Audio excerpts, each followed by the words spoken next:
Pada video kali ini, kita akan melanjutkan pembahasan manhwa yang berjudul Ultimate dari Segala Usia Part kedua. Bagi kalian yang baru aja nonton video ini, ada baiknya kalian tonton dulu video part sebelumnya, agar ceritanya nyambung.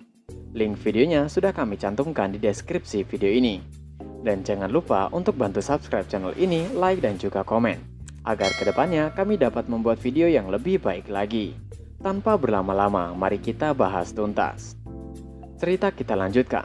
Pada pembahasan sebelumnya, Yun Xiao memberikan tendangan penghancur masa depan pada Du Feng yang membuat Du Feng tidak bergerak karena menahan nikmat tiada tara. Luo Jin merasa tidak terima. Yun Xiao mengatakan, jika seperti yang dilihat oleh Luo Jin, ia hanya mengayunkan kakinya di antara paha Du Feng. Luo Jin merasa aneh. Tidak mungkin Du Feng tanpa sengaja terkena tendangan Yun Xiao.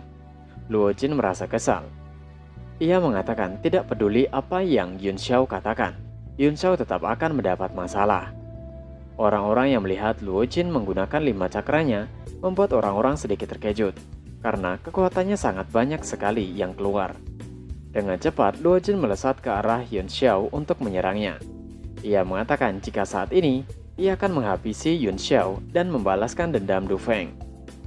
Teman-teman Yun Xiao meminta Yun Xiao untuk lari dari sana. Yun Xiao menggunakan pedangnya untuk menahan serangan dari Luo Jin, dan tinju Luo Jin menancap di pedang milik Yun Xiao.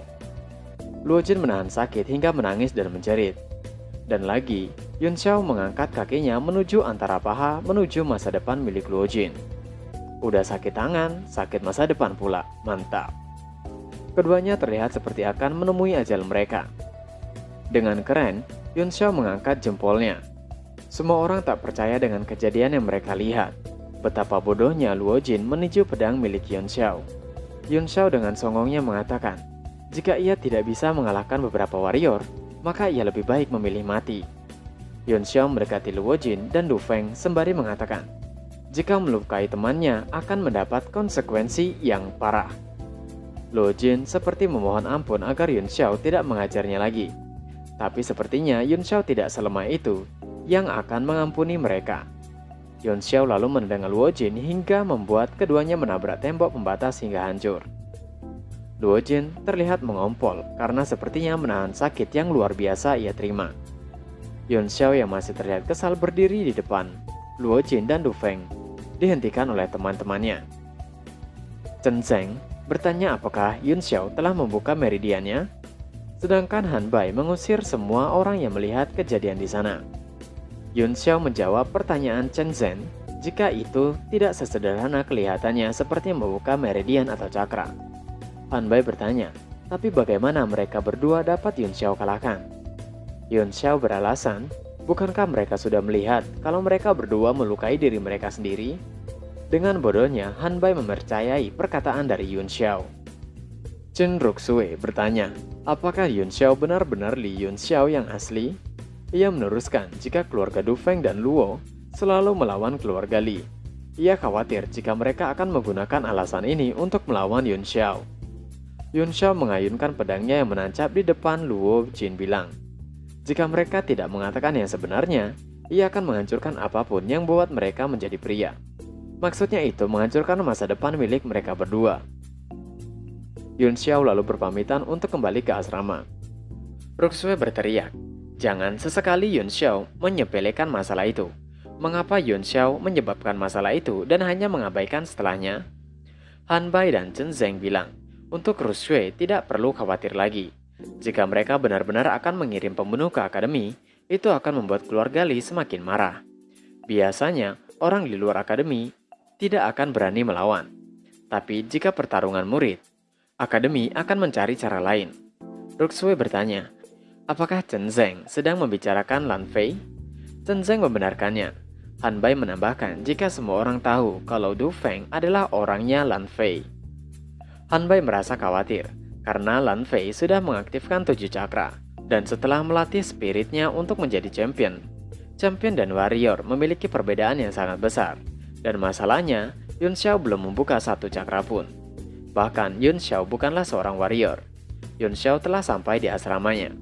Dalam hatinya mengatakan, jika tubuhnya yang saat ini sangatlah lemah, Ia perlu melatihnya meskipun ia belum mengaktifkan cakranya.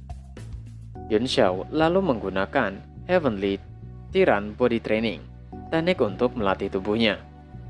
Diceritakan, jika dunia bela diri pernah mengadakan event untuk menentukan 10 petarung terkuat, orang yang menamai mereka 10 raja besar yang berperang, yang menjadikan mereka puncak kekuatan di dunia bela diri.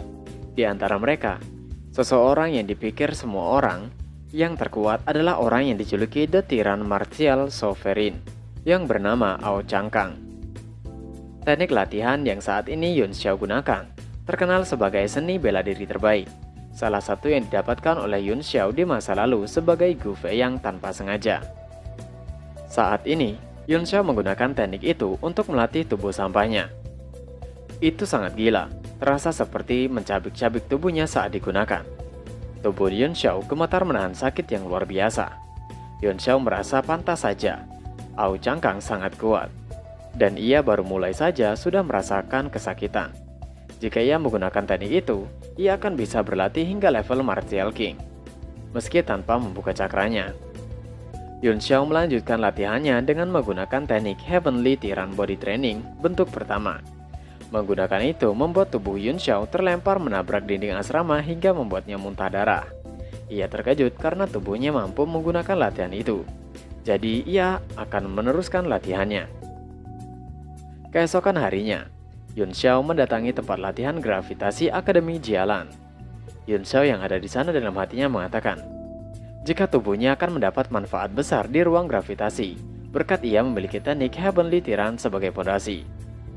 Ia merasa merindukan hari-harinya dulu. Beberapa dekade yang lalu, ia juga merupakan seorang petarung normal seperti mereka yang ada di sana. Saat Yun Xiao berjalan, orang-orang melihat sedang memandangi dirinya. Ia merasa ada yang aneh. Yun Xiao sudah tiba di ruangan teleportasi 10 kali gravitasi. Yun Xiao mengeluarkan sesuatu dan melemparkannya. Seketika, ia berpindah tempat di ruang 10 kali gravitasi. Dalam hatinya mengatakan, jika hanya 10 kali gravitasi, punya efek drastis pada tubuhnya. Ia sangat beruntung karena sudah siap mental. Yun Xiao mengatakan, jika ada 200 ruangan latihan di sana, dan sepertinya cukup banyak orang yang menunggu untuk mengambil ruang latihan. Yun Xiao menggunakan Universal Detect untuk mencari ruangan yang segera kosong. Ia menemukan salah satu ruangan yang orang di dalamnya hampir selesai latihan. Saat pintunya terbuka, Yun Xiao sudah ada di depan pintu itu untuk segera masuk. Orang-orang di sekitar yang menunggu ruangan juga merasa heran. Mereka mengatakan jika sepertinya Yun Xiao sangat beruntung. Bahkan mereka yang sudah menunggu berhari-hari belum juga dapat giliran. Saat akan memasuki ruang latihan, Yun Xiao dihentikan oleh seorang di sana. Ia memperkenalkan dirinya sebagai Yu He Zheng, puncak martial disiplin dengan 7 cakra. Bukankah Yun Xiao baru saja datang? Maka itu adalah ruangan yang akan ia gunakan. Yun Xiao menjawab, bagaimana bisa ia membiarkannya memiliki ruangan itu? Kan Yun Xiao mendapatkannya duluan. Yu He mengatakan, jika Yun Xiao jangan membuat dirinya malu, dan jika nanti ada seorang yang mengganggu Yun Xiao di akademi, Yun Xiao tinggal menyebut namanya saja. Tapi Yun Xiao masih tidak mau pergi dan meminta Yu He pergi dari sana. Yu He yang merasa dihina oleh Yun Xiao tertawa dan mengatakan, jika Yun Xiao sangat memiliki nyali. Yu He lalu mengaktifkan 7 cakra dan mengatakan, jika ia akan mengajari sampah seperti Yun Xiao, beberapa aturan yang harus dipatuhi oleh murid baru. Yu He bersiap untuk menyerang Yun Xiao, tapi Yun Xiao malah mengabaikan Yu He. Merasa diabaikan, membuat Yu He merasa kesal dan langsung menyerang Yun Xiao dari belakang. Yun Xiao berbalik badan memasang kuda-kuda, serta mengeluarkan aura membunuhnya. Aura itu membuat Yu He bertanya-tanya, apa yang terjadi? Bukankah tekanannya sudah sepenuhnya mengunci Yun Xiao? Mengapa ia merasakan jika ia akan dalam bahaya? Yun Xiao meraih tangan Yu He dan memukul pundak Yu He. Pukulan Yun Xiao membuat Yu He mundur ke belakang beberapa langkah. Dalam hati Yun Xiao merasa sedikit kesal, karena jika itu adalah dirinya yang dulu, yang dimaksud adalah dirinya sebagai Gu Fei, maka Yu He sudah pasti akan mati. Yu He masih tidak percaya. Dalam hatinya mengatakan, sudah jelas Yun Xiao tidak memiliki cukup kekuatan. Saat sedang berpikir, Yu He dikagetkan oleh orang yang meminta untuk melupakan saja ruangan itu. Yuhei bilang jika ia meminta waktu 5 menit untuk menghancurkan Yun Xiao dan ia akan mendapatkan ruangan itu untuknya. Itu adalah seorang wanita yang bernama Lan Duo. Ia mengatakan untuk membiarkan saja. Bagaimanapun Yun Xiao mendapatkan ruangan itu duluan.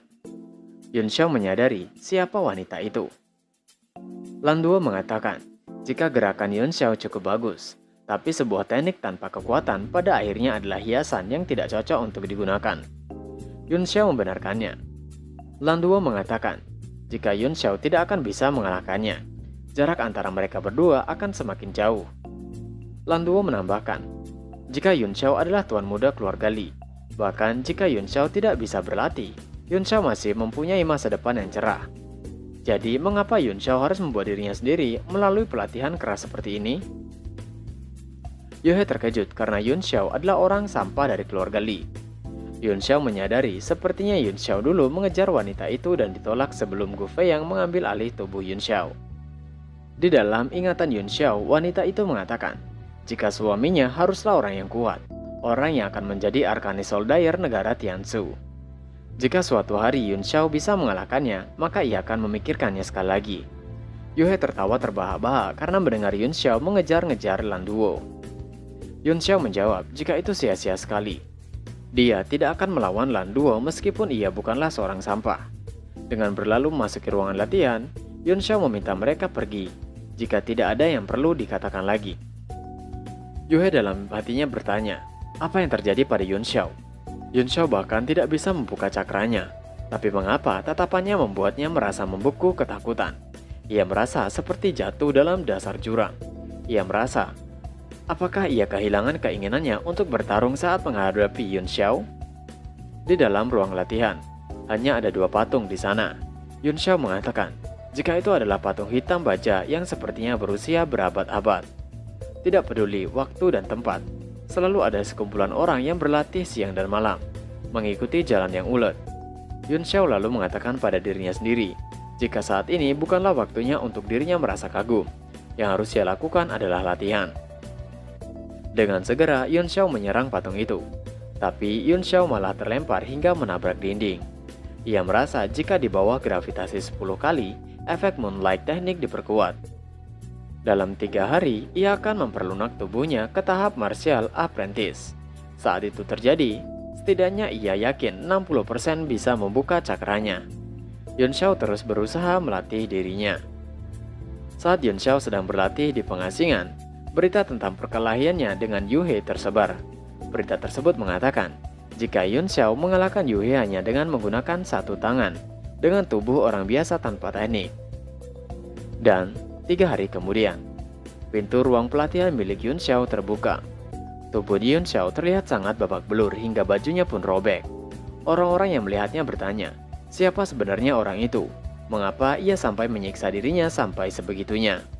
Mereka menyadari jika itu adalah Yun Xiao. Mereka menjadi tidak heran mengapa Yun Xiao dapat mengalahkan Yuhei yang seseorang berada di tahap apprentice puncak.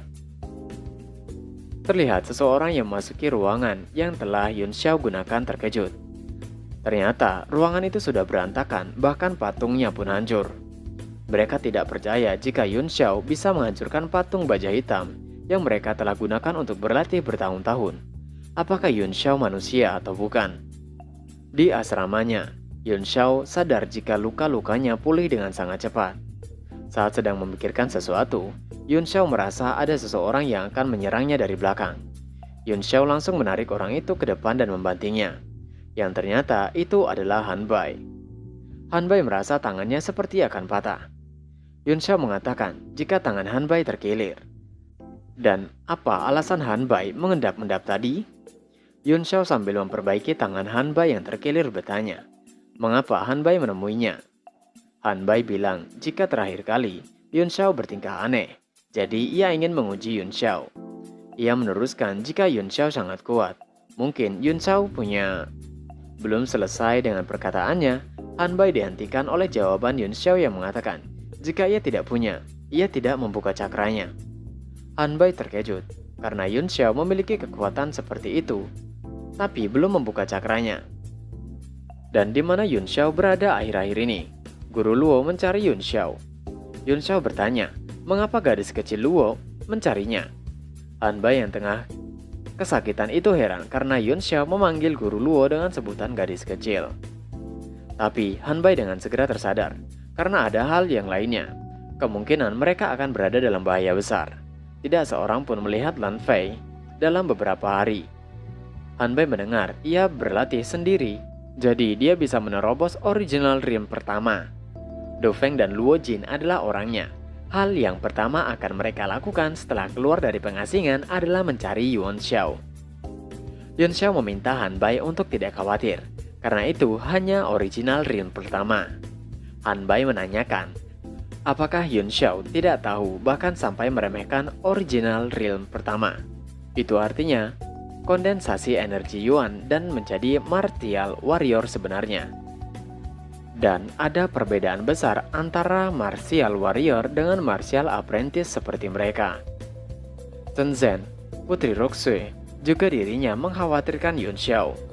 Tapi Yuan Xiao hanya meremehkan orang itu. Dalam hati Yuan Xiao bilang, oh, itu orangnya yang terus menimbulkan masalah untuk Li Yuan Xiao.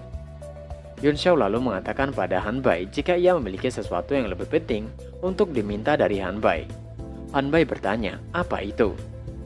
Dengan muka seramnya, Yuan Xiao memalak uang Hanbai. Yuan Xiao meminta Hanbai untuk menyerahkan semua uang yang Hanbai miliki padanya, karena ia ingin membeli obat. Hanbai yang akan keluar dari gerbang halaman asrama Yuan Xiao bilang, apakah Yuan Xiao tidak khawatir? Karena dari 3.000 orang, hanya 30 orang yang bisa menjadi warrior. Yuan Xiao bilang, jika ia sangat khawatir, tapi itu tidak akan berguna, dan akan membalas Hanbai jika ia selamat. Saat akan membuka pintu itu, Hanbai langsung terlempar ke arah Yuan Xiao dengan sangat kencang hingga membuat Hanbai pingsan seketika. Apa yang sebenarnya terjadi? Dan chapter pun berakhir. Nah, itu tadi adalah pembahasan manhwa yang berjudul Ultimate dari Segala Usia part kedua. Terima kasih sudah menonton video ini, dan sampai jumpa lagi di video selanjutnya. Jana!